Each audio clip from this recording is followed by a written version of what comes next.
Bueno, deciros que este año hemos querido aprovechar Genera para traer un tema que creemos que es de la máxima, no solo de la máxima actualidad, sino que creemos que es donde se juega el futuro de las plantas en suelo en nuestro país. La integración adecuada en la biodiversidad y socioeconómicamente de nuestras plantas fotovoltaicas.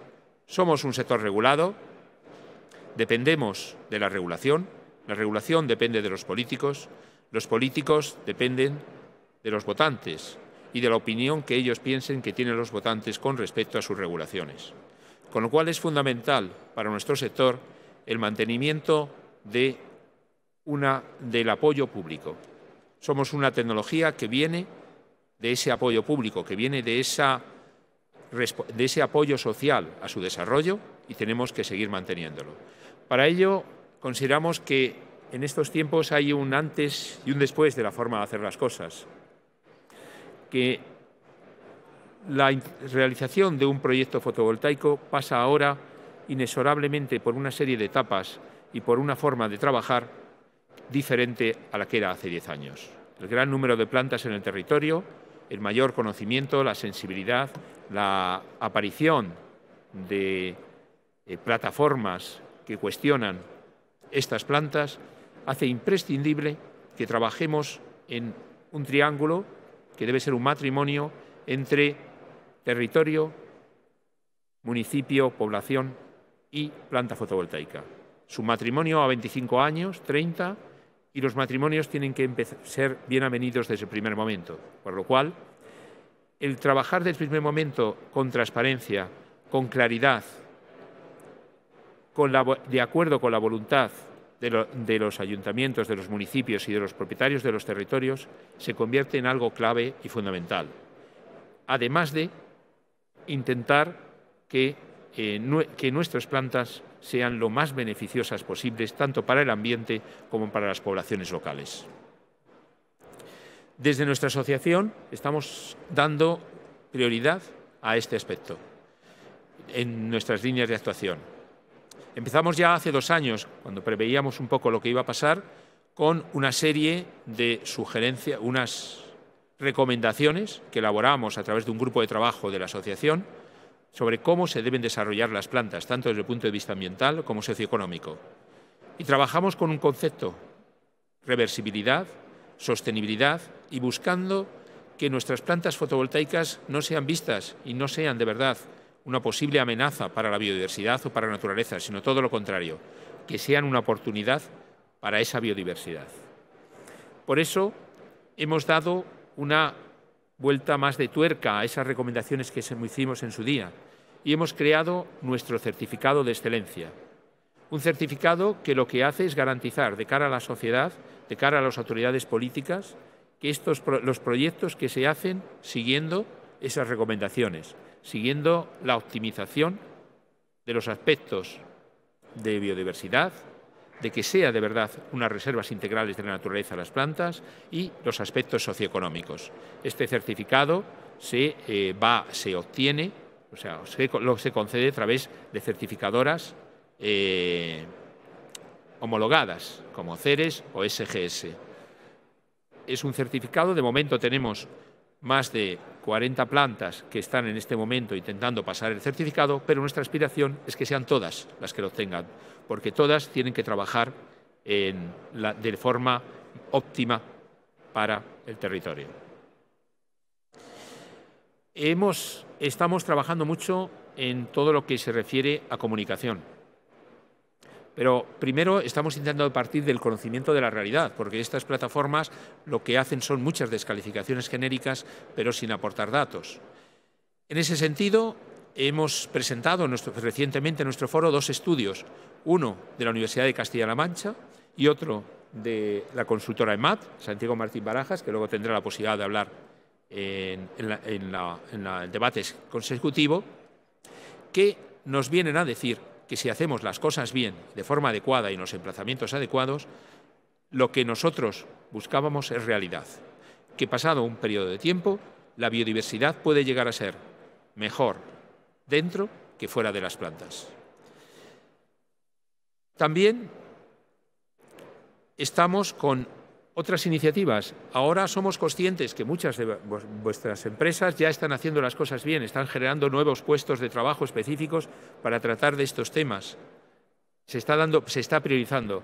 Para que tengáis ideas de qué hacer, hemos elaborado un estudio que vamos a presentar hoy aquí sobre cuáles son las mejores prácticas que se están siguiendo a nivel mundial en este sentido, tanto integración socioeconómica como integración ambiental. Queremos que tengáis un catálogo de ideas, de sugerencias, para que en vuestras actuaciones concretas podáis acometerlas. Pero siempre la mejor idea es la que marque la población local, la que marque la biodiversidad local y la que marque los deseos de esa población local de cómo se puede integrar mejor la planta. Voy a dar paso a la primera mesa, simplemente y agradeciendo a Eva Rull de La Razón, que viene y a las diferentes personas que van a participar, que ahora presentará ella, el estar hoy aquí, solo recordándoos lo que para nosotros debe ser un lema. Somos los buenos de la película, estamos aquí por el apoyo social, debemos ser los buenos en todos los aspectos. Tenemos que trabajar siempre de una forma responsable con la naturaleza, con el entorno, con las poblaciones locales.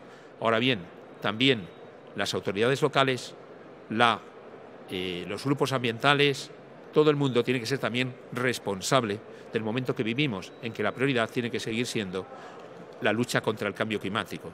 Y eso no es una opción de pasa o no pasa, es decir, no es que si hacemos las plantas fotovoltaicas, si se lucha contra el cambio climático, se perjudica la biodiversidad. Al revés, tenemos que hacer bien las cosas para que estemos contribuyendo a los dos objetivos al mismo tiempo. Muchas gracias.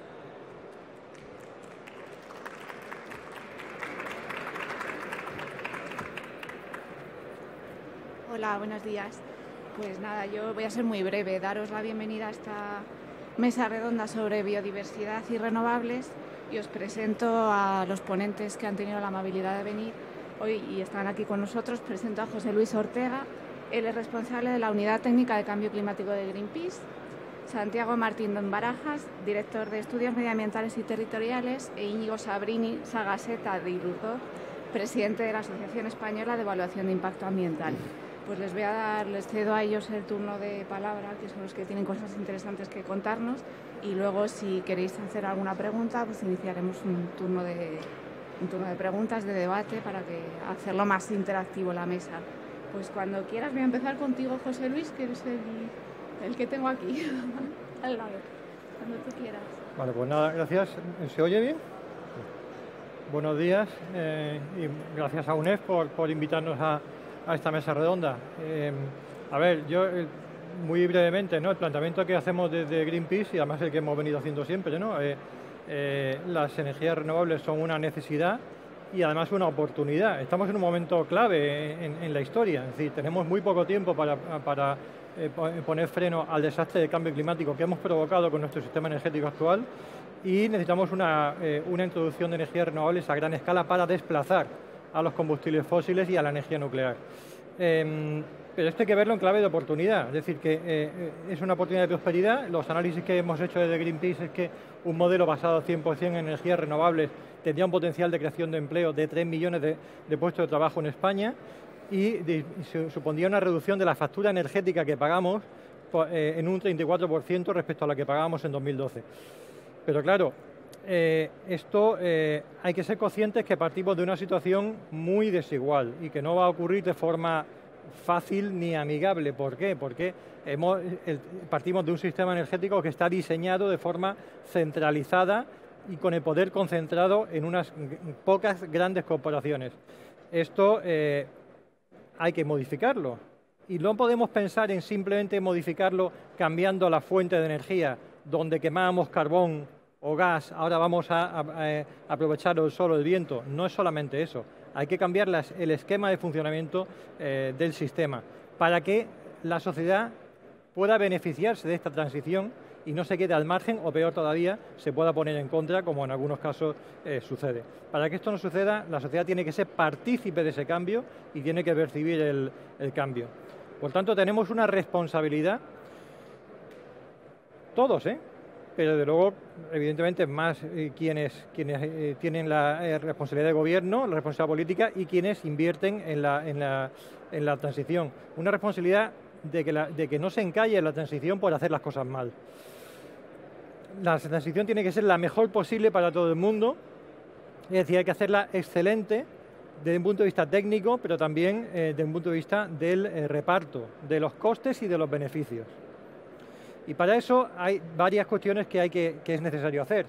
Una de ellas es una ordenación territorial que tiene que ser vinculante. Se ha dado un paso importante desde el Ministerio en una zonificación indicativa.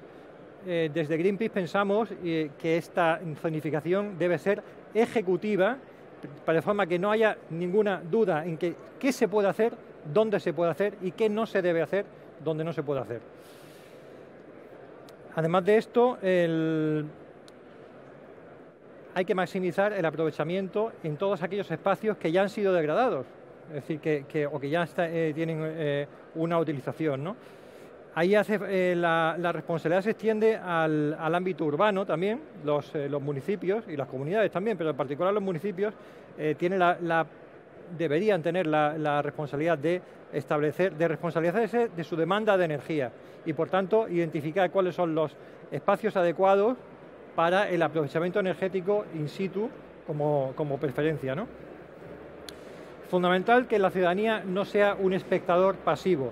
La ciudadanía, gracias a las energías renovables, puede ser protagonista de la transición energética y protagonista del sistema energético. Y esto hay que habilitarlo.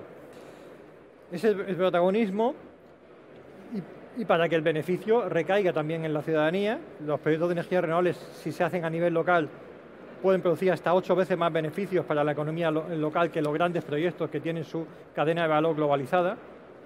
Y para esto, las comunidades energéticas locales pues son una oportunidad, pero claro, es una oportunidad que ahora mismo está prácticamente en el papel y no acaba de desarrollarse ni de impulsarse adecuadamente. Y sí quiero hacer un llamamiento también a las propias empresas promotoras. O sea, no podemos hacer las cosas, no jugamos mucho en esto. Haciendo las cosas mal podemos bloquear la transición durante mucho tiempo y ponernos a la sociedad en contra, bueno, oponerse las empresas que promueven, ¿no?, a la sociedad en contra cuando no debería ser. Hay que crear confianza garantizando las mejores prácticas y hay que hacer los proyectos con las personas, no solamente para las personas. Por tanto, en síntesis, el planteamiento de Greenpeace es que, por supuesto, las energías renovables tienen una característica que es intrínseca, que son visibles, y eso no es malo. Es decir, hay que integrarlas en nuestros paisajes, pero a la hora de hacerlo hay que respetar el criterio de respeto máximo a la biodiversidad. No hay que sacrificar la biodiversidad por el cambio climático, porque no es una cosa, la otra son las dos. Hay que promover o maximizar el valor social que tiene para que sea comprendido y sea apoyada la energía, el desarrollo renovable. Y hay que aprovechar para que sea un punto de encuentro entre el espacio rural y el espacio urbano, para que ambos se rompa esa brecha que ha dado lugar a la España despoblada. Nada más, yo creo que para empezar, simplemente recordar que hay un documento que elaboramos desde Greenpeace con unos criterios para un desarrollo renovable necesario para el clima y respetuoso con la biodiversidad y las personas, que está disponible en nuestra página web para quien lo quiera consultar. Nada más de momento. Gracias. Pues nada, muchas gracias a José Luis, y cedo la palabra a Santiago Martín Barajas, que aparte de ser director de Estudios Medioambientales y Territoriales, es el autor de un estudio que se presentó en el Foro Solar, estudio de biodiversidad de aves y otras especies de fauna en 3 instalaciones solares fotovoltaicas. Pues cuando quieras, Santiago, gracias. No, muchas gracias. ¿Se me oye bien? Vale. Como todos y todas sabéis, pues ha habido una contestación social a las instalaciones solares fotovoltaicas. Entonces se han argumentado diferentes razones, pero había una que a nosotros nos llamaba mucho la atención, que era que atentaba contra el medio natural y la biodiversidad. Y vamos a ver, si una instalación solar fotovoltaica está bien ubicada, o sea, claro, si tú llegas a un bosque lo talas y pones la instalación solar, pues lógicamente estás produciendo un impacto sobre el medio natural y la biodiversidad importante. Pero si tú eliges bien el sitio, en unas áreas donde no estén forestadas, donde no haya especies sensibles, si eliges bien el sitio y si luego la práctica que llevas en la instalación, el mantenimiento es el adecuado, o sea, pues por ejemplo, no utilizas productos fitosanitarios, pesticidas, sino que el control de la vegetación herbácea pues se hace con otros medios mecánicos o con ganado y similar, sospechábamos que es que no solo no es un problema para la biodiversidad, sino que puede ser una gran oportunidad para la biodiversidad, puede ser elemento positivo para la biodiversidad. ¿Por qué? Porque hay dos actividades altamente impactantes sobre el medio natural y la biodiversidad que no se pueden llevar a cabo dentro de una instalación solar fotovoltaica. Una es la agricultura.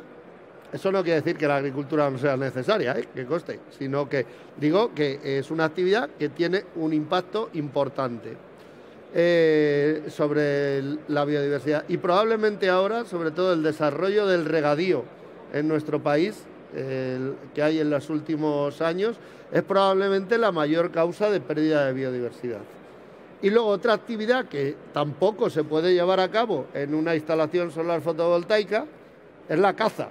Esa no hace falta que os explique porque en ese sentido, pues claro, estás estableciendo una serie de áreas. Estamos hablando que a lo mejor habrá en total en todo el país, terminará habiendo 60.000 hectáreas ocupadas por instalaciones solares fotovoltaicas, donde no se va a poder disparar. Y no os explico por qué no se puede disparar dentro de una instalación solar, ¿no? Entonces, bueno, a raíz de eso recibimos el encargo de la UNED para hacer un estudio de cómo estaba evolucionando la biodiversidad, cómo estaba la biodiversidad dentro de unas instalaciones solares fotovoltaicas, ya que llevaban un poco de tiempo, digamos, funcionando. Entonces, elegimos 3 instalaciones en 3 comunidades autónomas diferentes, una en Extremadura, otra en Castilla-La Mancha y otra en Murcia, ¿no? Y entonces lo que hicimos fue ver la fauna que había dentro y comparábamos con la fauna que había fuera, en el entorno circundante, siempre y cuando digamos, las condiciones ambientales del entorno fueran equiparables a la de la planta. Es decir, no vas a comparar lo que hay en una planta si lo que tienes fuera es un bosque. ¿Por qué? Porque ahí las diferencias en especies iban a ser enormes. Pero si fuera tienes pastizales, tienes campos de cultivo o similares, pues sí es equiparable a lo que sería una instalación solar, ¿no? Bueno, ¿y qué nos encontramos? Pues que dentro de la instalación solar, de las 3 en una, había claramente más fauna vertebrada dentro de la instalación solar que fuera de la instalación solar. En otra prácticamente salía lo mismo, aunque es que esta era una planta, es la de Mula, de Murcia, que lleva poco tiempo, no sé si lleva 1 año en funcionamiento.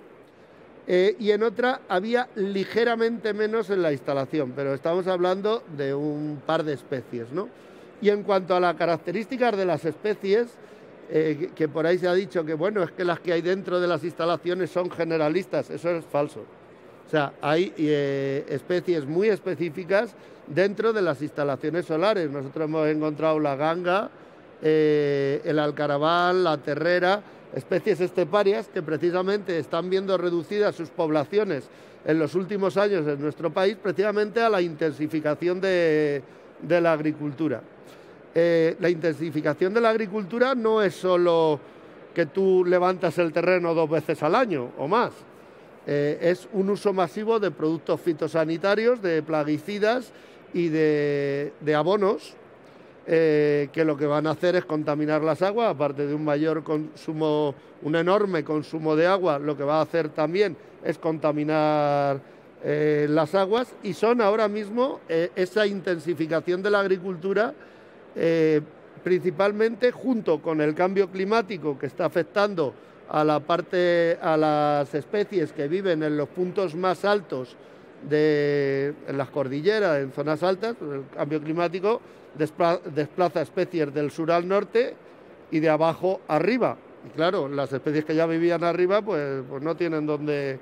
Entonces ahí está afectando el cambio climático, pero otras especies que están muy afectadas en nuestro país son precisamente las aves esteparias. Las especies esteparias, y es debido a la intensificación de la agricultura. Según estudios de SEO, pues por ejemplo, la ganga, la ortega, pues han reducido sus poblaciones de manera importante. El sisón es un elemento, una especie donde es más que evidente, y es debido a esa intensificación de la agricultura. ¿Qué ocurre? En las instalaciones solares nosotros hemos encontrado algunas de estas especies criando, haciendo los nidos dentro. O sea, aparte de este estudio que hemos hecho para UNED, por ejemplo, yo qué sé, en una instalación solar que hay en Murcia, en Totana, que está toda rodeada de regadíos, pues ahí es donde se están refugiando las aves esteparias para nidificar. ¿Por qué? Porque en un sitio fuera donde hay 2 cosechas, 3 cosechas al año, pues difícilmente pues puede desarrollarse apenas. Y sobre todo por la intensificación de todo el uso de plaguicidas y de abonos. O sea, vamos a ver, lo que ha destruido el Mar Menor no han sido las placas fotovoltaicas, ha sido la intensificación de la agricultura. Y tú, a la hora de evaluar un impacto, tienes que comparar no con la situación idónea, sino con la situación actual. Y la situación actual son esas actividades que se están desarrollando y que están produciendo unos daños. En ese sentido, y para concluir, decir que en las instalaciones solares fotovoltaicas, si están bien elegidos los emplazamientos, eso es fundamental. Y si se lleva a cabo una gestión ambiental adecuada en las mismas, no solo no son un problema para la biodiversidad, sino que son una gran oportunidad para la biodiversidad. Así de claro. En el estudio que hemos hecho, primero hemos evaluado las aves, a ver cómo estaba comparado con lo de fuera, como os he dicho, mediante transectos fijos en el mismo momento, mediante el establecimiento de estaciones de escucha y de observación. Y luego también hemos mirado cómo estaba de mamíferos dentro, para lo cual hemos utilizado cámaras de fototrampeo.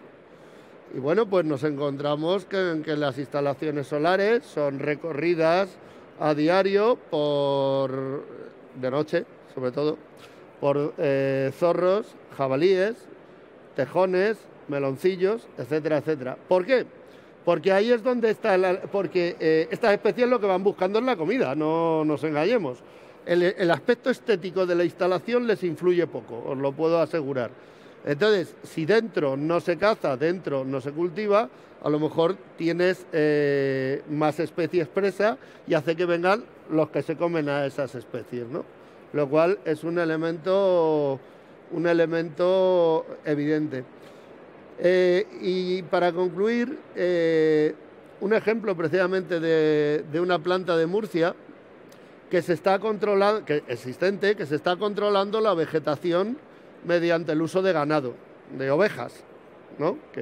Para que se coman la hierba. Y hace poco venía el pastor que lo está gestionando diciendo, oye, que hay que pagarme más porque es que ahora tengo que desparasitar las ovejas. Claro, yo cuando lo estudié en la escuela digo, oye, que las ovejas se desparasitan sí o sí todos los años, ¿no? Dice, no, aquí hace años que no se desparasitan. Dice, porque normalmente están aprovechando la rastrojera de la alcachofa y de otras plantas y ahí no hay ningún tipo de bicho. Joder. No hay ningún tipo de... Dice, y claro, la instalación solar está llena de bichos, de insectos, de todo. Y claro, pues tengo que hacerlo. Entonces, ¿qué es necesario? Que las instalaciones solares fotovoltaicas, si queremos apoyar la biodiversidad, que estén llenas de bichos, que no... de bichitos. ¿Entendéis lo que quiero decir? Eso hará que sea... eso hace que aunque el aspecto estético sea, pueda parecer más artificial, desde un punto de vista de medio natural y biodiversidad, es lo más cercano a un entorno natural que te vas a encontrar, sobre todo en relación con los cultivos intensivos que hay en el entorno. Y nada más, no sé si me he extendido mucho. Cualquier pregunta que queráis sobre el estudio, lo que queráis, estoy a vuestra disposición y encantado de contestaros. Muchas gracias, Santiago. Luego habrá turno de preguntas, me imagino que alguna te caerá. Y quería dar paso a Íñigo Sabrini, presidente de la Asociación Española de Evaluación de Impacto Ambiental. Cuando quieras, Íñigo. Pues muchas gracias. Yo quería primero dar las gracias a José Donoso, a UNEF, por invitarme en nombre de la Asociación Española de Evaluación de Impacto Ambiental a participar en esta mesa redonda. Tengo que reconocer que nunca había asistido a una mesa redonda en la que los tres ponentes y el público estemos todos de acuerdo. Con lo cual voy a ver si asumo un poco el papel de abogado del diablo y hago un poco de contrapunto a lo que se ha dicho hasta ahora, por darle un poco de vidilla. Nosotros en la Asociación Española de Evaluación de Impacto Ambiental solo tenemos un objetivo, y es que la evaluación ambiental sea realmente una herramienta de protección ambiental al servicio de la sociedad. ¿Qué quiero decir con esto? Que intentamos que los procedimientos de evaluación de impacto ambiental se conviertan en un instrumento efectivo de mejora de proyectos. Es decir, que no sea un mero trámite ambiental engorroso para los promotores que os obliga a invertir un dinero y un tiempo que muchas veces no tenéis. Ahora tenéis el ejemplo de lo que tenéis que llegar en abril del año que viene con vuestros expedientes de evaluación de impacto ambiental, que está siendo un tormento para todos. ¿Qué significa que un expediente de evaluación de impacto ambiental se convierta en una herramienta de mejora? Que si abordamos la concepción de los proyectos, y no me refiero a proyectos como instrumentos técnicos, el documento técnico que se somete a autorización, sino como una propuesta de actuación de un promotor en un territorio concreto, desde el principio, teniendo en cuenta parámetros ambientales y no solamente parámetros económicos, de rentabilidad, etcétera, podemos conseguir que el proyecto se convierta, primero, en un proyecto mucho más fácilmente autorizable por la Administración y aceptable por la población, por las comunidades locales que van a sufrir, entre comillas, el proyecto. Y en segundo lugar, incluso ahorrar dinero al promotor. Hay muchas soluciones que se proponen en los estudios de impacto ambiental que, aparte de conseguir racionalizar el proyecto respecto a su concepción inicial, consiguen soluciones más baratas, aunque pueda parecer increíble. Ha dicho una cosa Santiago que es muy importante y que no se puede olvidar, y es que estamos hablando, si se aplica el PNIEC, estamos hablando de ocupar 60.000 hectáreas de terreno con placas solares. Hablamos mucho de 30.000 megavatios y se nos llena la boca de megavatios, pero es que 60.000 hectáreas es un tercio de la provincia de Guipúzcoa, para que nos pongamos en un contexto territorial. Y eso es un montón de terreno. Cuando nosotros hacemos los estudios de impacto ambiental, tenemos una dificultad, y es que nos toca anticipar situaciones futuras con unas previsiones, para ver qué impactos creemos que se van a provocar. Intentar evitarlos, intentar mitigarlos o intentar compensarlos, por ese orden. Lo primero es intentar evitarlos. Con lo cual, contamos siempre con una dificultad metodológica, y es que en el fondo, no diré que nos estamos inventando los impactos, pero tenemos que deducirlos de alguna manera. La mejor manera que tenemos para hacerlo, la más fiable, es aplicar lo que llamamos metodologías de escenarios comparados. ¿Qué significa eso? Que si yo tengo un proyecto que evaluar si ese proyecto es comparable en cuanto al proyecto y en cuanto a la ubicación a otro que ya se ha desarrollado, lo tengo muy fácil, porque lo mismo que ha provocado el impacto que ya está, el proyecto que ya está desarrollado, puedo inferir que se va a provocar en el nuestro. Por eso es muy importante este tipo de estudios que se ha hecho, pues el de Santiago Martín Barajas, el de los impactos sociales que se va a presentar luego. Yo animo a UNEF y a todas las demás asociaciones de promotores fotovoltaicos a que inviertan en estudios capitaneados por la universidad, porque le dan mucha más fiabilidad en sus resultados, sobre qué es lo que está pasando con las plantas fotovoltaicas en un espacio, en un enfoque espaciotemporal concreto, que nos permita luego utilizar esos datos en estudios de impacto ambiental futuros para que nadie use demagógicamente información que se ha inventado en muchos casos. No tengo mucho más que aportar, entonces si queréis abrimos un debate. No sé si hay alguna pregunta del público o no, alguien se anima. Pues si no... Mira, de las cosas que habéis hablado, he ido apuntando aquí cosillas. Me gustaba una cosa que apuntaba José Luis, que no sé si hay datos de aprovechar el espacio degradado para este tipo de instalaciones. ¿Qué capacidad? Hay que instalar ocupar 60.000 hectáreas de terreno, no sé qué capacidad de espacios degradados hay en el país para aprovechar e instalar este tipo de... que puede ayudar también a recuperar biodiversidad. A ver, no tengo el dato de cuánto es, pero tenemos que pensar en que hay una cuestión que es pedagógica y de eficiencia energética. Es decir, aprovechar la energía cercana al punto de consumo tiene que ser prioritario. Y el que la sociedad se haga responsable de su consumo energético. Por tanto, yo insisto, el hecho de que la energía renovable se vea no es un problema, es una ventaja.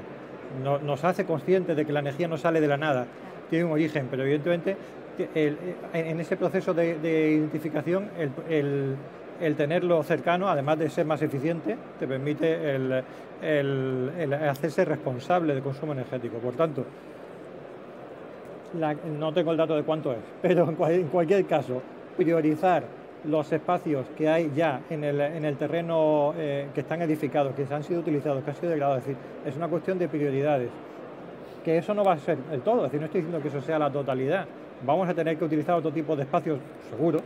Bien, ahí es donde aplican los criterios a la hora de seleccionar cómo lo hacemos y de qué forma. Pero lo que no se puede es ignorar eso, porque si no, la sociedad no lo va a entender. O sea, no va a entender que ocupemos otro tipo de espacios que ya tienen otra actividad agrícola o un espacio natural cuando se ven que hay espacios que no son. Cuando se diseña un polígono industrial hay que ser consciente que eso tiene un consumo energético y ese consumo energético tiene que estar en la propia planificación urbanística previsto. Si puede ser in situ, mejor. Que no puede ser in situ, tiene que haber un contrato social con, vale, ¿de dónde se va a proveer esa energía? Y quien la provea, si no es el mismo ámbito donde se va a utilizar, tiene que recibir el beneficio de esa energía. Es decir, si una industria, una ciudad, una sociedad, el tipo que sea, va a tener un consumo energético que excede su propia capacidad de producción, tiene que ser consciente de que tiene que aportar a quien le va a proveer esa energía. No solamente al precio de mercado de la energía, sino por el efecto que supone esa producción de energía y dedicar un terreno a ello. Vosotros, o si no os lanzo otra... Sí, venga, Santiago. Sí, vamos a ver. Yo hablo exclusivamente de efectos sobre medio natural y biodiversidad. No estoy hablando de paisaje, no estoy hablando de otros elementos. Pero yo creo que es necesario hacer una ordenación territorial y, sobre todo, lo que llamó una ordenación territorial, lo que sería el negativo. Es decir, las zonas que, olvídese usted de meter ahí una instalación solar fotovoltaica. Si te quitas eso, ya de momento te quitas bastante de los conflictos. Por ejemplo, yo creo que no se debe poner ninguna instalación solar fotovoltaica dentro de la Red Natura 2000, por ejemplo.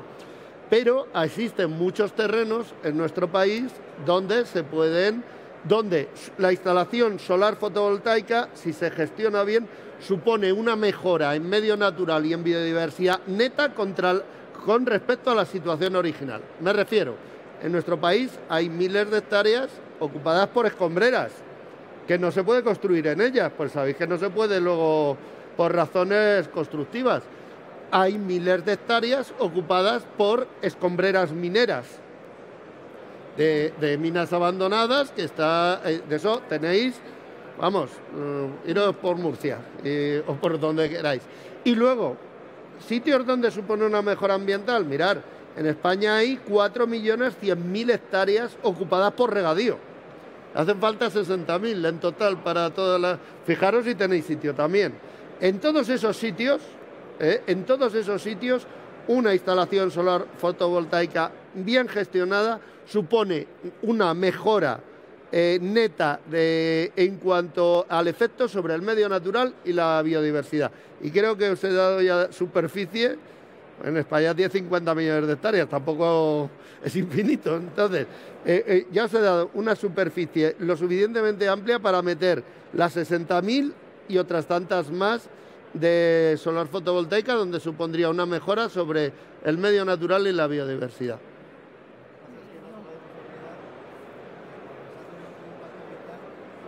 Hay que tratar todos los impactos, no solamente los impactos sobre el medio natural y la biodiversidad. Poner plantas solares fotovoltaicas en terrenos de regadío tendría un impacto social sobre la economía de las comunidades locales, sobre el empleo rural, sobre la España vaciada, que sería probablemente inasumible. Hay otros muchos terrenos agrícolas de secanos muy malos que sobreviven únicamente con subvenciones de la PAC, que probablemente serían los terrenos en los que el impacto global iba a ser mucho menor. En esos es en los que la agricultura, que son terrenos muy amplios, tiene que sobrefertilizar muchas veces para conseguir cosechas muy pequeñas, es decir, hay una rentabilidad económico-social prácticamente nula, que vive de las subvenciones, y en donde las placas solares son una alternativa real a esa economía local. Una hectárea de placas solares genera más empleo rural que una hectárea de terreno pobre de secano agrícola.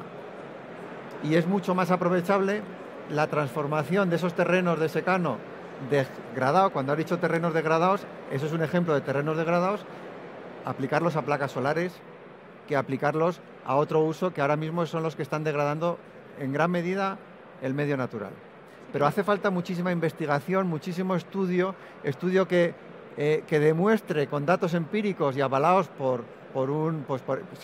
si es posible por una universidad mejor, qué transformación se hace de empleo rural cuando transformamos un suelo agrícola, por ejemplo, en suelo fotovoltaico. ¿Qué empleo se destruye? ¿Qué tipo de empleo? ¿Qué empleo se crea? ¿Qué tipo de empleo? Y no solo estoy hablando de empleo directo, también empleo indirecto, que ahí en cambio la balanza se tuerce, porque generalmente el turismo en esas zonas busca terrenos, entre comillas, naturales, aunque esté muy degradado, terrenos naturales, y a lo mejor un paisaje de placas solares ahuyentaría el turismo de esas zonas. O sea que el estudio es muy complicado, pero lo necesitamos para tener datos reales de los impactos que están provocando las plantas fotovoltaicas. Sí, Santiago, ¿querías comentar algo más? Hay cosas con las que has dicho que discrepo amablemente. Vamos a ver, un cultivo de secano no implica que es una zona degradada, ni muchísimo menos. El secano, precisamente, está manteniendo a una serie de especies de aves esteparias y una población de insectos que también son biodiversidad. En cuanto a lo que has dicho del regadío, que el regadío fija la población en el campo, eso es falso. Es falso y además no es cierto. Además, hay unos estudios que lo demuestran. ¿Por qué? Por una razón muy sencilla, porque ¿qué es lo que ha hecho que se abandone el campo aunque haya regadío? Pues que el desarrollo de las infraestructuras hace que los que viven del regadío vivan en la ciudad. ¿Por qué? Porque están a 15 minutos en coche ahí. Ese es el caso del canal Segarra-Garrigues, 60.000 hectáreas de regadío que se quieren hacer en Lleida, que claro, están a 20 kilómetros de la ciudad. Entonces no están fijando la población. Por otra parte, esos regadíos, bueno, cuando se instala una instalación solar fotovoltaica en esos regadíos, que por cierto no tiene nada que ver con la soberanía alimentaria, porque el 75% va a la exportación, esos regadíos, si se instalan ahí las placas solares, es porque le han pagado al agricultor y el agricultor hace sus cuentas y me sale más rentable la instalación solar, que me paga 1.500 o 2.000 euros por hectárea y año, que una explotación de regadío, ¿no? Luego no es solo el impacto sobre el medio natural, o sea, también está sobre el agua, sobre el medio hídrico. Os recuerdo, ha salido la noticia ayer que prácticamente el Guadalquivir va seco a su paso por la ciudad de Córdoba, ahora mismo. Cuando, por cierto, cuando este año ha llovido lo mismo, salvo el mes de octubre, que ha sido seco, el resto del año ha sido normal. ¿Eso por qué es? No porque falte lluvia, es porque hay un exceso de consumo. O sea, si tú liberas esas aguas, ese agua, pues eso va también al medio hídrico y ayuda a la biodiversidad. En ese sentido, yo creo que no hay que ver solo en criterios de rentabilidad y además en criterios de empleo, yendo también al tema de empleo, es cierto que produce más que un secano una solar fotovoltaica, pero también más que la mayoría del regadío, porque el maíz no se recoge con la hoz así como en los años 40, o sea, también que eso. Entonces, no es tampoco un problema de puestos de trabajo. En el tema turístico ahí no me meto, pues ahí puede haber sus historias, desde luego. Pero en lo otro, creo que yo de verdad, entre un regadío y un secano donde no se intensifica la agricultura, creo que el impacto ambiental va a ser mayor sobre ese secano, va a ser en el secano que en ese regadío, que por muy verde que sea, es una cosa hiper artificializada, aunque sea verde y bonito. Aquí tenéis la prueba de que hace falta investigación y estudios científicos. Ha dicho, yo creo que el impacto, no se trata de creencia. Tú también has dicho que lo creías, ¿eh? Por eso digo que es la prueba de que necesitamos investigación, necesitamos datos que nos pongan a cada uno negro sobre blanco qué es lo mejor y qué es lo peor, y dejarnos de teorías. Necesitamos datos científicos. Perdona, son datos científicos. Que no me he metido contigo, Santiago. Santiago, que no era una crítica a ti, era una propuesta que se investigue más. Había una pregunta del público. Sí, no sé si con el micrófono se oye, sí, ¿no? Entiendo. Vale. Bueno, yo coincido totalmente con Íñigo.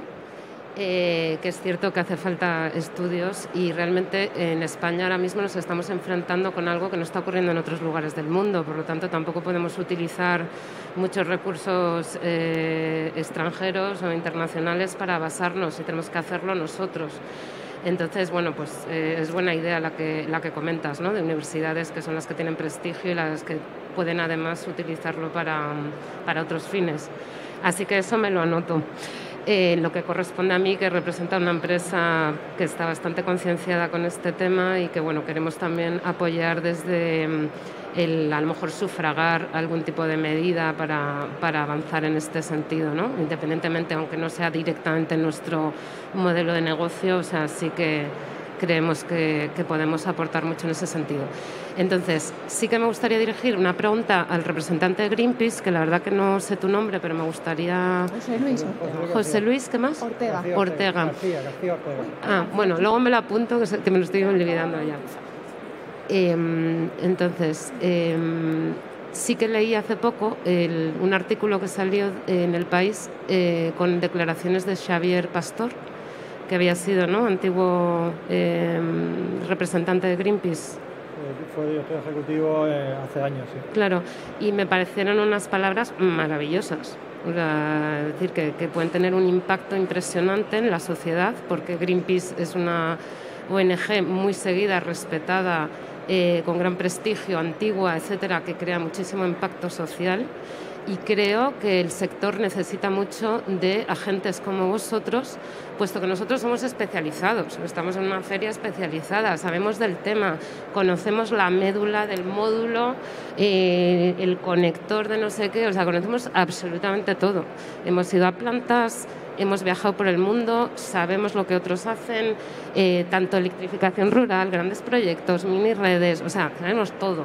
pero eso no lo sabe el ciudadano. Yo lo digo porque yo, la gente que me conoce desde el año 2005, que me llevan oyendo hablar de esto sin parar, a día de hoy me siguen haciendo preguntas porque no acaban de tener claro de qué va esto. Entonces, necesitamos de voces generalistas que hagan de altavoz de lo que estamos haciendo cosas serias, responsables, y oye, si hay campos de mejora, ¿en qué otras áreas no existen campos de mejora? Los que nos dedicamos a esto somos gente, yo creo que de una pasta especial, no nos dedicamos a vender amortiguadores, o sea, quiero decir que estamos en esto y no es por casualidad. Entonces yo creo que esto hay que aprovecharlo, ¿no? En fin, pues yo invito a que Greenpeace realmente aproveche este tema, porque además cualquiera que se suba al carro de las energías renovables creo que sube a un carro ganador.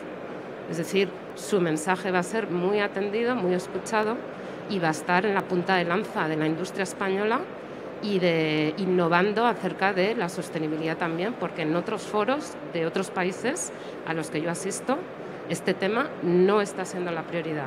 Es un tema ESG, que voy a hablar yo de él, por cierto, pero no es un tema acuciante que sea a resolver en lo inmediato. Y aquí estamos casi, pues como siempre estamos en España, me permito decir, en el que hay dos polos, dos bandos, y en el que hay un enfrentamiento, ¿no? Que yo creo que necesitamos voces intermedias como Greenpeace. Nada más. Bueno, si quieres añadir algo, yo encantada. Sí, no, te agradezco tus palabras. De hecho, lo que tratamos de hacer desde Greenpeace es precisamente en este terreno que impere la cordura. Es decir, que ampliar el espacio de diálogo y que no se trate de imponer y estoy de acuerdo con lo que decía, en base a datos, en base a la observación científica, o sea, no hay que hacer especulaciones, pero respetando a las personas, es decir, la oportunidad de la transición es tan importante y no nos podemos arriesgar a, bueno, ya esperaremos, ya lo haremos poco a poco, otro año, no, hay una urgencia, pero precisamente por eso no podemos asumir el error o arriesgarnos a hacerlo mal, a que se nos atasque. Y eso significa que el cambio de modelo, que no es, como eso decía antes, no es solamente cambio de fuente de energía, es cambio en cómo funcionamos, en cómo nos organizamos y en cómo hacemos la planificación y en cómo actuamos, tanto la administración como las empresas como la sociedad. No podemos actuar desde el enfrentamiento, pero no desde la imposición. O sea, lo que no puede ser el modelo de antes, en que diga, no, yo compro un terreno y compro voluntades. Y la gente me tiene que hacer porque yo tengo la ley a mi favor, eventualmente, incluso con la ley a favor. Ya, pero es que las cosas no funcionan así, porque al final se te van a poner en contra. Y a diferencia de una instalación de energía convencional donde se compraban las voluntades de otra manera o el impacto social se externalizaba en su inmensa mayoría, el impacto del carbón, sobre todo, no estaba en el sitio, estaba en el clima. El impacto de la nuclear no está en el sitio, está en las generaciones futuras. Claro, con la solar eso no lo puedes hacer. El impacto lo tienes en el principal, vaya, el más significativo, in situ, pero no es cero. Entonces tienes que contar con la gente. Si la gente no se siente partícipe, tenemos un problema. Y pretendes, ya, bueno, yo, utilidad pública y para adelante. Y si no te gusta, te vas. No. Eso es reproducir un modelo, el modelo de cuando se inundaban con pantanos media España. Eso no podemos reproducir eso. Pero no ya creo que por ética, ¿no? Pero en una sociedad democrática, sino también por cuestión puramente práctica. Es que te lo pueden bloquear. Entonces no tiene ningún sentido. Vamos a hacer las cosas bien hechas, con diálogo, dando participación a la gente. Y participación hay muchas formas de hacerlo, promoviendo el autoconsumo, promoviendo la toma de acciones en los propios proyectos, participando en la decisión de cuáles son los lugares, etcétera. Así, siendo partícipes y protagonistas, no meros aceptantes de una situación de forma resignada. Y por supuesto, nosotros estamos ahí tratando de aportar hacia dónde hay que ir y invitando, desde luego, y tratando de facilitar todo lo que sea punto de encuentro, de diálogo y no de confrontación, donde tiene que haberla, al mismo tiempo que seguimos promoviendo o confrontándonos a aquello que nos parece inaceptable. Pues esta misma semana hemos estado manifestándonos en Reganosa en contra de las plantas regasificadoras, o la semana pasada en Sagunto bloqueando un barco de gas. Es decir, que el papel de Greenpeace de denuncia sigue y seguirá estando, pero al mismo tiempo promoviendo e impulsando lo que son soluciones para que se hagan rápido y bien. Pues yo os voy a pedir, porque me han pedido que cerremos, vamos con un pelín de retraso con el resto de... Ah, mira, ahí hay otra, perdona. Pues ya contigo acabo y hay otra pregunta, hay dos más. Pues, ¿no tienes micro? No sé si alguien lo tiene. Ya no quedan preguntas. Es que vamos un poco mal de... Vaya. Pero bueno, tenéis a los ponentes que ahora van a estar por aquí para hacer... Bueno. Para contestar a vuestras preguntas, porque como vamos con súper retraso, que sé que había dos personas interesadas, pues por ahí atrás ahora, cuando... Nada, daros las gracias a los tres y sigue el debate por ahí atrás, seguro. Gracias. Muchas gracias. Gracias. Bueno, en primer lugar, gracias a UNEF por invitarme con este tema, porque me ha ayudado un poco a aterrizarlo y a dedicarle un tiempo, que es algo que normalmente no se hace en la vida cotidiana del trabajo, y a menos que estés súper directamente implicado en ello, y entonces, bueno, pues eso me ayuda mucho. Y luego, pues que es un gusto hablar con la gente de UNEF porque están súper puestos en esto y se cogen muchísimas ideas, así que por ese motivo me encanta participar. Entonces, bueno, yo he aterrizado algunas ideas cogiendo un poco el camino que está emprendiendo SENS en este tema de la sostenibilidad. Y luego he teorizado un poco, pues para daros un poco fuentes que son a las que he acudido yo para montar un poco todo esto, por si os son útiles. Entonces, lo primero, comentar, aquí. Lo primero, comentar que yo cuando me he enfrentado a este concepto de sostenibilidad, parece que todos sabemos lo que es, pero lo cierto es que si te pones a pensar en ello, dices, ¿y qué es sostenible, no? Entonces, en términos generales, sea cual sea el tema del que estemos hablando, me voy a colocar aquí, yo no sé si se me sigue oyendo, para ver. En términos generales, sería aquel desarrollo que satisface las necesidades del presente, pero sin comprometer el futuro, ¿no? Y haciendo posible que haya un equilibrio entre varios componentes, que sería la parte económica, la parte medioambiental y el bienestar social. Entonces, podría resumirse en un pequeño eslogan que vendría a ser mejor futuro para un mundo mejor y para todos, ¿no? Si nos vamos a ya un tema industrial donde podría encajar la fotovoltaica, yo he hecho una equivalencia con el concepto ESG, que supongo que habréis escuchado en muchos ámbitos, que realmente se traduce por ASG en España. Pero bueno, lo vamos a coger así de momento: Environmental, Social and Governance. Entonces, aquí he desglosado la definición en bullet points porque es completa. Entonces dice, criterios para toma de decisiones de inversión que garanticen o generen, rendimientos financieros a largo plazo y también de forma responsable, cumpliendo con los tres criterios de antes: medio ambiente, la parte social y la parte de gobernanza. Entonces, aquí el resumen veis que me sale más amplio, ¿no? Y aquí sale, pues es la generación de riqueza a través de inversiones que benefician a inversores, a sociedad, a medio ambiente a largo plazo, ¿vale? Es decir, que esto ya es una gran familia. He desglosado un poco lo que son los criterios ESG o ASG, como decía en castellano, que es ambiental, social y gobierno corporativo, porque creo que este es la madre del cordero, que diría algún profesor mío de universidad, para dar pistas de lo que iba a preguntar en el examen. Entonces, el ambiental, digamos que sería cualquier actividad que incluye de forma directa o indirecta algún proceso productivo, y de ahí se derivan unas consecuencias en el medio ambiente que se podrían enumerar entre unas cuantas, pero se pueden ser muchas más: cambio climático, el agotamiento de recursos, los desechos que se generan en ese proceso productivo, polución, contaminación química, deforestación, eficiencia energética podría ser un impacto positivo y biodiversidad también, como hemos visto en el caso de las plantas fotovoltaicas. Es decir, puedes generar un efecto no necesariamente malo, pero eso también estaría recogido en el criterio E de ESG. O perdón, o el criterio A, vaya, en español, en castellano.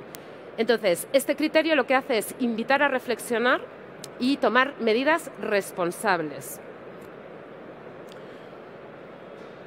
El social concierne a cuestiones que involucrarían a los individuos, pero también a la comunidad. Entonces, las empresas pueden asumir esta responsabilidad llevando el asunto a sus empleados, ¿vale? Y también al impacto que se genera con su actividad a nivel de salud, educación, derechos humanos y de los trabajadores y el garantizar la diversidad. En cuanto a la última, el criterio ESG, que sería governance o gobierno cooperativo, aquí son cuestiones que afectan a la gestión, la cultura, el perfil de riesgo de la empresa y en particular 4 aspectos. Rendición de cuentas, órganos de gobierno, transparencia y lobby, en el que podrían meterse conceptos que en inglés los llaman compliance también, ¿no? De temas de corrupción y demás, también estarían aquí metidos. Entonces, este criterio puede servir de un mecanismo de control, como decía, para temas de corrupción, soborno, elusión fiscal, remuneración de directivos, ver un poco, ¿no?, cuál es la homogeneidad que hay ahí en la jerarquía y en la pirámide de la empresa, ¿no? ¿Qué coherencia hay en los salarios? Esto es un tema bastante importante también, no solamente a nivel de género, a nivel de jerarquías y de cargas de trabajo. Esto es un tema, a mí me parece interesante y que además es difícilmente denunciable por parte del empleado, puesto que desconoce qué es lo que está ocurriendo ahí, ¿no? Entonces tendrá que venir un externo que vea qué tipo de sostenibilidad hay ahí, ¿no? Una manera de evitar estos efectos es incrementar la transparencia, que esta es la madre del cordero, transparencia y comunicación en todas las relaciones que tiene la empresa con los stakeholders, es decir, aquellos que invierten en la empresa, aquellos que compran el producto, que compran el servicio, etcétera. Y también los derechos y la composición de esos consejos que toman las decisiones. ¿Cómo y por qué seguir los criterios de ESG, que es el camino un poco que ha elegido SENS? Hay varios motivos. De momento, no existe una sola norma, ¿vale?, que contenga o que obligue a seguir un cauce muy específico, ¿vale? Esto es así de momento. Por lo tanto, cada empresa tiene que hacer una adaptación de lo que son los principios generales y seguirlo según su criterio de responsabilidad. En el muy corto plazo se ve que se van a convertir en medidas imperativas, ya sea porque hay una normativa directa aplicable o ya sea porque se van a autoimponer estas normas vía asociaciones a las que te adhieres, entonces será un requisito, o directamente es que tus partners o el mercado te lo va a demandar. Entonces, es inminente esto y va a obligar a seguir estos criterios. Entonces, esto es algo que hay que comenzar ya. Y ya no se trata de voy a ser ético, voy a ser responsable o voy a hacer washing, ¿sabes?, con responsabilidad social corporativa, quedando muy bien a nivel de marketing, sino que va a ser una realidad, porque va a haber due diligence sobre este tema.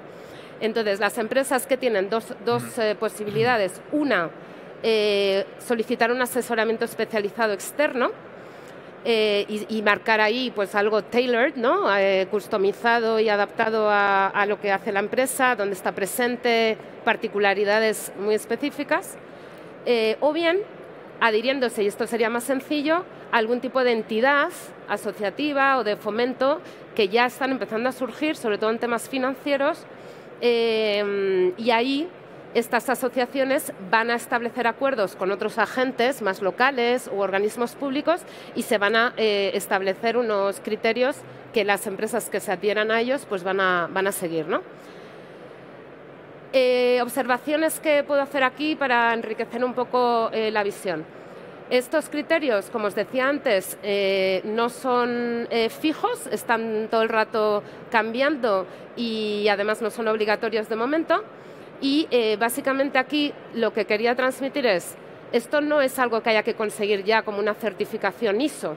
Esto es que te pones en el camino correcto y en el que sabes hacia dónde te diriges para que cuando la situación de mercado cambie, porque hay muchas cosas que no están bajo tu control, tú sepas cómo están en tu camino. Porque van a surgir un montón de cosas. Por ejemplo, el tema corrupción que cogía antes. Te vas a encontrar con que vas a ir a países donde a lo mejor es un requisito sine qua non para que tu proyecto salga adelante. ¿Cómo actúo? Entonces, esto va evolucionando, ¿no? Va al paso.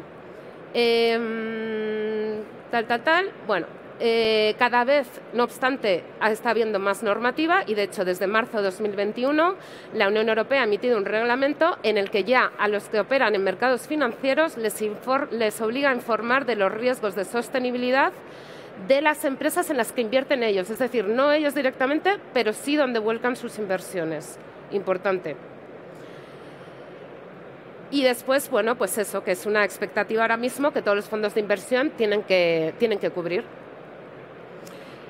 Por otro lado, es importante anotar que los Objetivos de Desarrollo Sostenible que, digamos, ha difundido la ONU, digamos que se quedan cortos respecto a estos criterios ESG que han surgido de forma como más espontánea.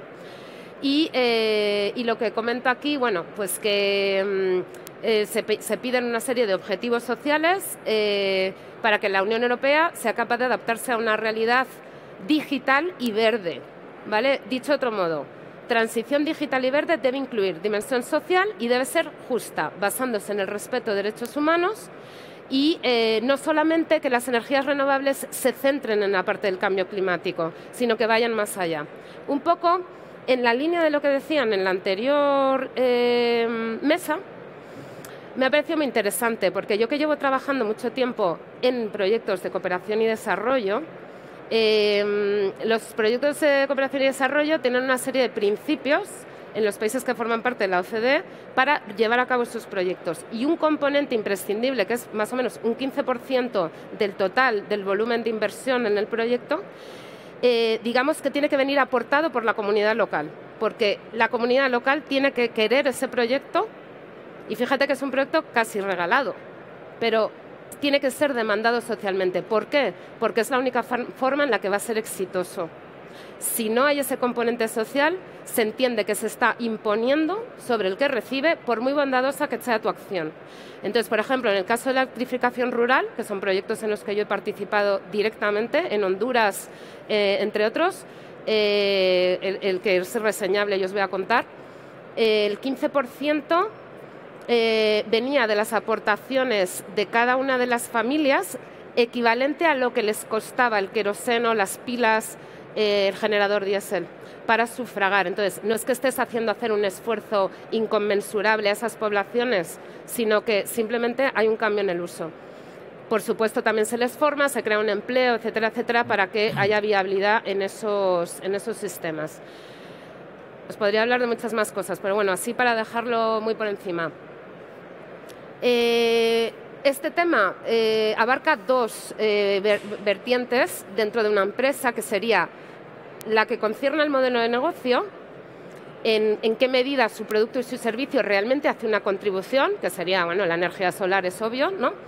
La lucha contra el cambio climático y la reducción de emisiones de CO2, pero también tiene un aspecto en el que yo soy responsable de qué proveedores elijo, a quién subcontrato y también cómo gestiono mis finanzas, de dónde provienen mis recursos y de dónde vienen los recursos de los que invierten en mí.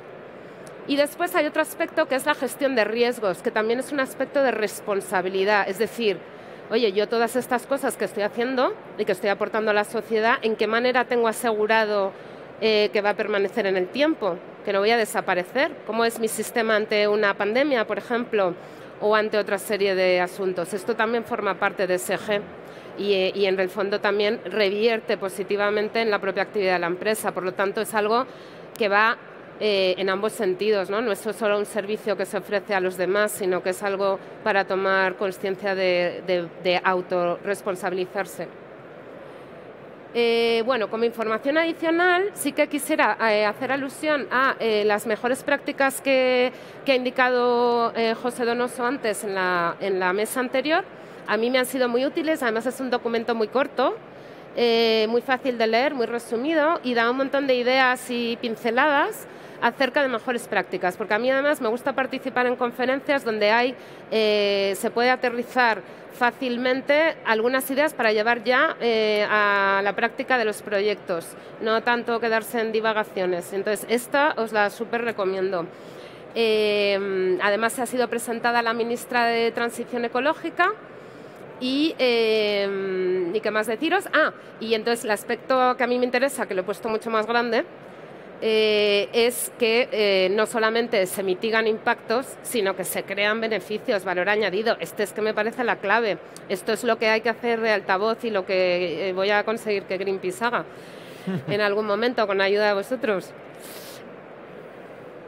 Y luego hay otra información adicional de la Unión Europea que me ha parecido interesante. Yo creo que también puede servir de fuente de información para todos, que he puesto aquí el link.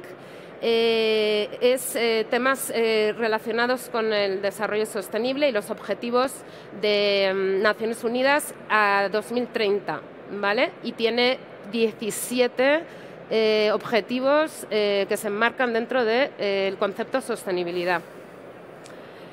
Y por último, esto que me ha sorprendido, para bien, es que el Tribunal de Cuentas Europeo ha hecho públicas como unas reflexiones acerca de cómo mejorar las inversiones para que sean más sostenibles, analizando un plan de acción que ha sido elaborado por la Comisión Europea, porque considera que es sumamente complejo el cómo se tienen que interrelacionar las partes que están interesadas para conseguir que las finanzas sean sostenibles. Entonces, las 10 acciones del plan de la Comisión Europea están aquí delineadas, y luego a la izquierda está ahí la portada de este estudio en el que hace de voz crítica, que me encanta, porque oye, son del mismo procedencia, ¿no? Una organización supranacional que se está cuestionando a sí misma, y ya de por sí esto me parece muy interesante.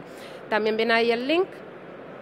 Y bueno, estoy disponible para cualquiera, para intercambiar ideas que siempre nos enriquecen a todos, y muchas gracias por vuestro tiempo y atención.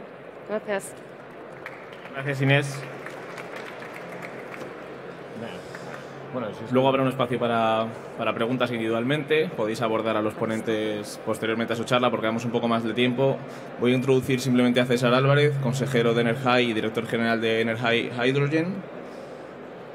Hablo desde aquí, ¿no? ¿Puedo hablar desde aquí? Sí, puedes hablar desde aquí.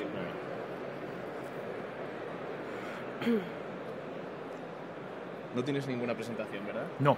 Vale, pues te voy a poner simplemente esto de fondo, ¿vale? ¿Y esto, apagamos esto? ¿Es para que no se solape? Sí, ¿no?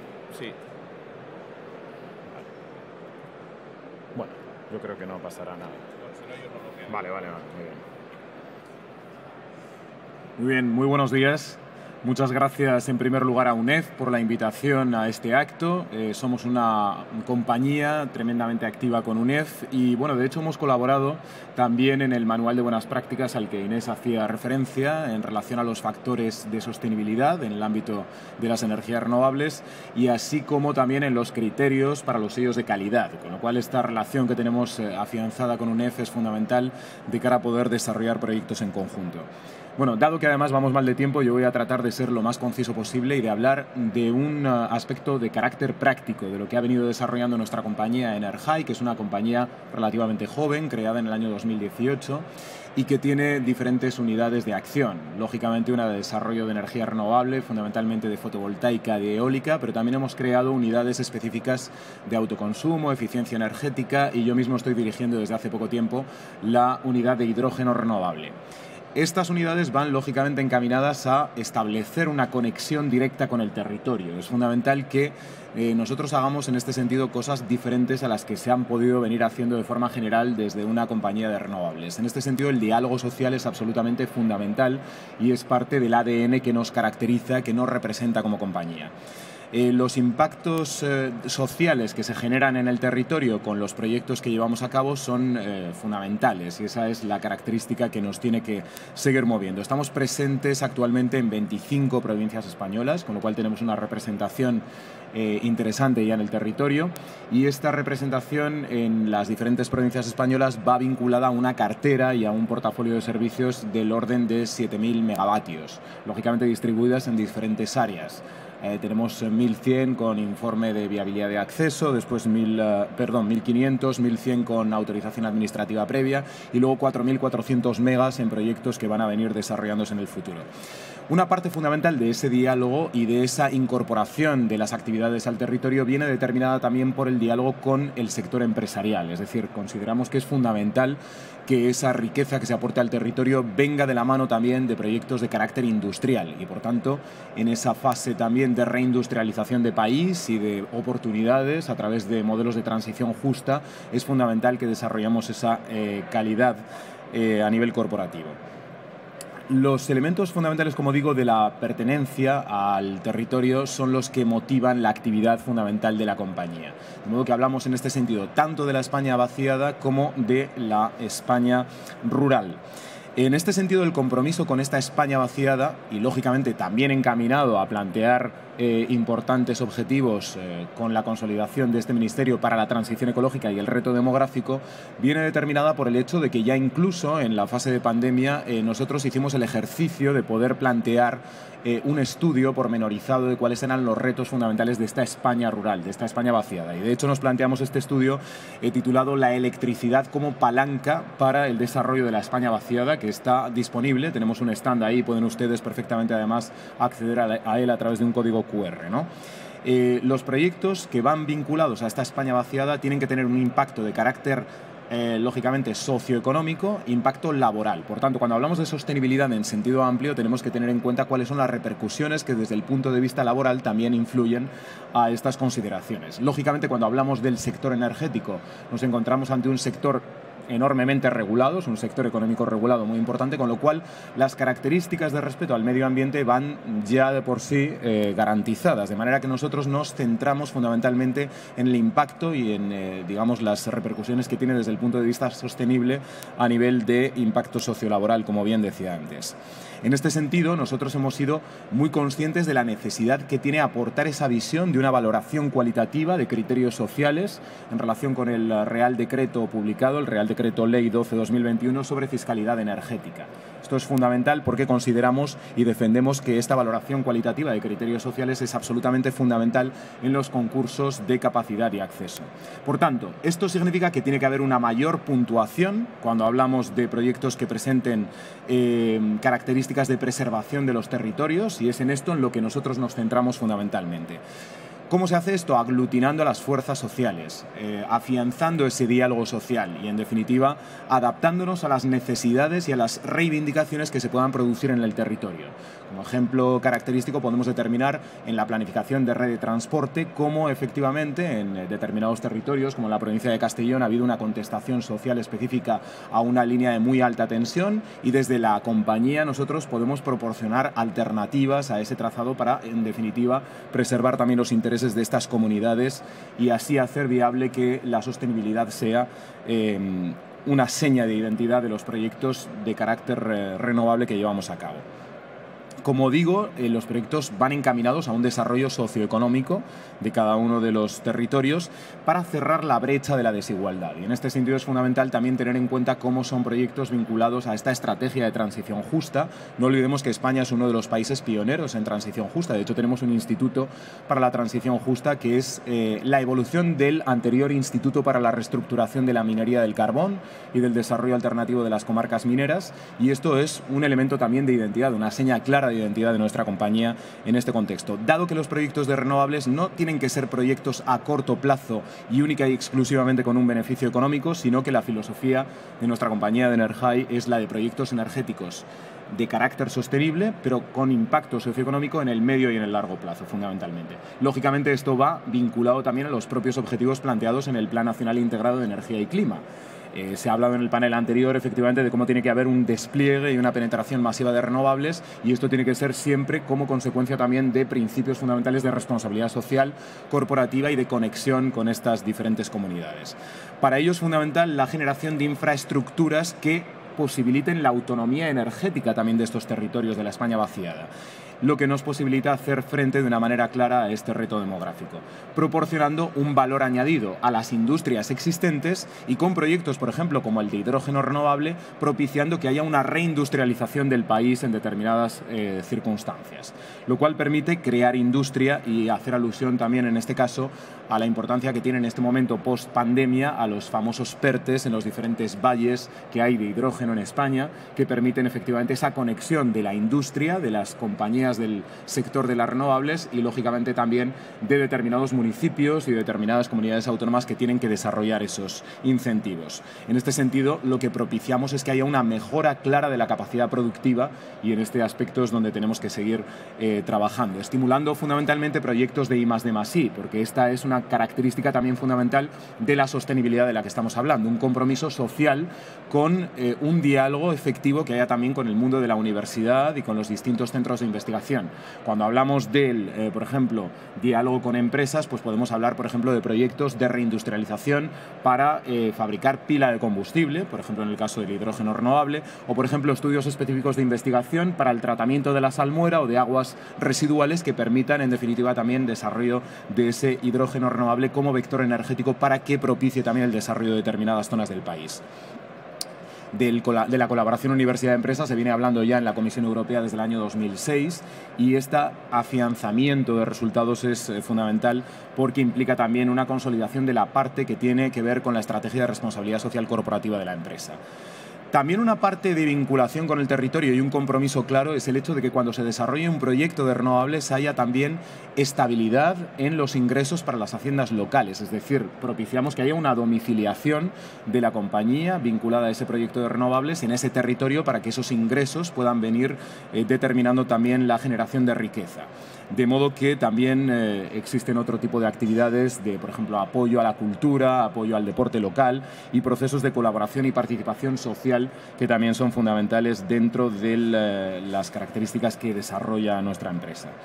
Por tanto, sí que quiero hacer hincapié, por último, para hablar en definitiva también de las características que nos definen como modelo de empresa, del espaldarazo que da a la visión de Energy la decisión del Ministerio para la Transición Ecológica y el Reto Demográfico sobre los criterios sociales del artículo 4 de ese Real Decreto 12/2021.